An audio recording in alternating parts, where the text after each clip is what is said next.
ദൃശ്യം 3 ഞാൻ റിവ്യൂ പറഞ്ഞ എന്നെ തല്ലും. ഓൾറെഡി പബ്ലിക് ഒപ്പീനിയൻസ് ഒക്കെ ഔട്ടാണ്. So I don't think it make any sense. Well made of course. നമ്മൾ എക്സ്പെക്ട് ചെയ്ത സംഭവങ്ങളെല്ലാം ഉണ്ട്. മോഹൻലാലാണ് ത്രൂ ഔട്ട്, ബാക്കി എല്ലാവരും സപ്പോർട്ടിങ്.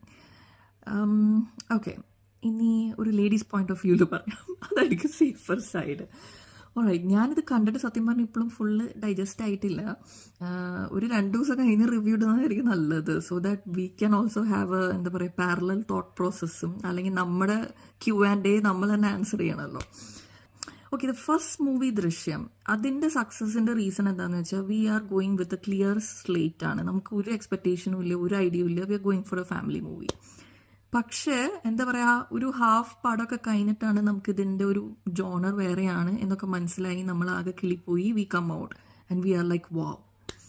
എഗെയിൻ അതിൽ first movie is very convincing, very real. ഇന്നല്ലെങ്കിൽ നാളെ എൻ്റെ ലൈഫിലും സംഭവിക്കാം എന്നൊക്കെ തോന്നുന്ന ഒരു രീതിയിലായിരുന്നു. വളരെ ഓർഗാനിക് ആയിട്ട് എടുത്തതായിരുന്നു. സെക്കൻഡ് വന്നപ്പോൾ we have some expectation and again they have to meet the expectation.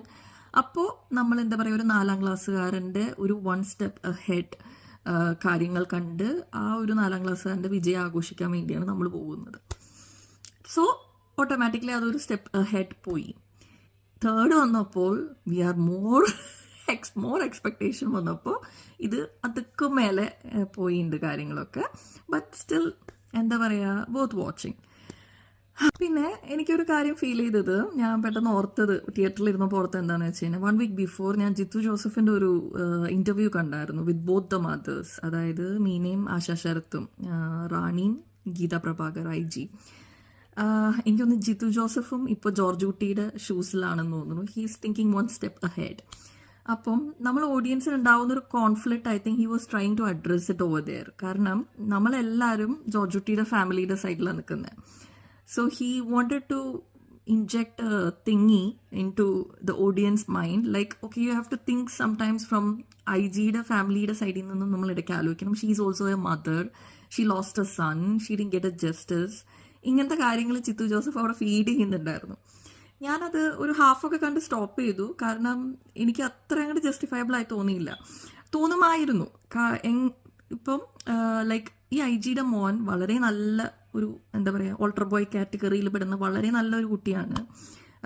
ജെനുവിനായിട്ട് ഈ ഗേളായിട്ട് ഒരു റിലേഷൻഷിപ്പിലായിരുന്നു. But the girl try to exploit him. കാശുള്ള ഫാമിലിയിലൊക്കെ ആയ കാരണം അങ്ങനെ ഒരു എന്താ പറയുക ഗ്രൗണ്ടിൽ ഈ പയ്യനെ എക്സ്പ്ലോയിറ്റ് ചെയ്യാൻ നോക്കി, ചീറ്റ് ചെയ്യാൻ നോക്കി, അല്ലെങ്കിൽ ട്രാപ്പ് ചെയ്യാൻ നോക്കി.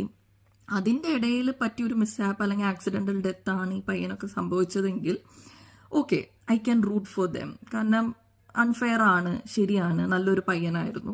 ബട്ട് ഇവിടെ കേസ് വേറെയല്ലേ. ലൈക്ക് അവർക്ക് തന്നെ അറിയാം അവരുടെ മോൻ അത്യാവശ്യം തല്ലിപ്പൊളിയായിട്ട് നടക്കുന്നതെന്ന്. ദേ ഓൾസോ റിയലൈസ്ഡ്, അവൻ്റെ ഒരു ഫ്രണ്ടിൻ്റെ കയ്യിൽ നിന്ന് they realise that he was trying to exploit this girl. ഒന്നും ചെയ്യാതെ ഒന്നും അറിയാത്ത ഈ പെൺകൊച്ചിൻ്റെ ലൈഫിലേക്ക് അടിച്ചു കയറി അവളുടെ ലൈഫ് ഡിസ്ട്രോയ് ചെയ്യാൻ നോക്കുന്നതിൻ്റെ ഇടയിലാണ് ഇതെല്ലാം സംഭവിച്ചതെന്ന് അവർക്കും മനസ്സിലായിട്ടുണ്ട്. ആക്ച്വലി അവരുടെ മോൻ കാരണം അവരുടെ ലൈഫും ഡിസ്ട്രോയ് ആയിട്ടുണ്ടല്ലോ. അവരൊട്ടും നോർമൽ ലൈഫല്ല ജീവിക്കുന്നത് സിൻസ് ദിസ് ഹാപ്പൻഡ്. എല്ലാ മിനിറ്റും വളരെ കോൺഷ്യസ് ആയി, പേടിച്ച്, എന്താ പറയുക, എല്ലാം കാൽക്കുലേറ്റ് ചെയ്ത് എഗെയിൻ ആ ഗേൾക്ക് ഒരു നല്ലൊരു ഭാവി ഉണ്ടാവുമോ എന്നുള്ളതിൻ്റെ ക്വസ്റ്റ്യനും, any time anything can happen എന്ന ആ ഒരു ഭയം നിറഞ്ഞ ഒരു ലൈഫ്. ആ ഒരു ഇമോഷൻസ് ഒക്കെ ഇവിടെ വളരെ കാര്യമായിട്ട്, പ്രത്യേകിച്ച് ആസ് എ ഫാദർ, ആ ഫാദർ കടന്നു പോകുന്ന സിറ്റുവേഷൻസും പേടിയും ഒക്കെ വളരെ നന്നായി കാണിച്ചിട്ടുണ്ട് കേട്ടോ. പിന്നെ anyway we have to invest for the 4th part. Looks like maybe ഒരു കോഡ് ഡ്രാമ ആയിരിക്കാം. എന്റെ ഭാര്യയും മക്കളും അടങ്ങുന്ന ഒരു കൊച്ചു ലോകം, അതാണ് എന്റെ കുടുംബം. എനിക്ക് ജയിലിൽ പോകാൻ പേടിയാണ്. മോള് ജയിലിൽ പോകാനോ? അതെവിടെയാണെന്ന്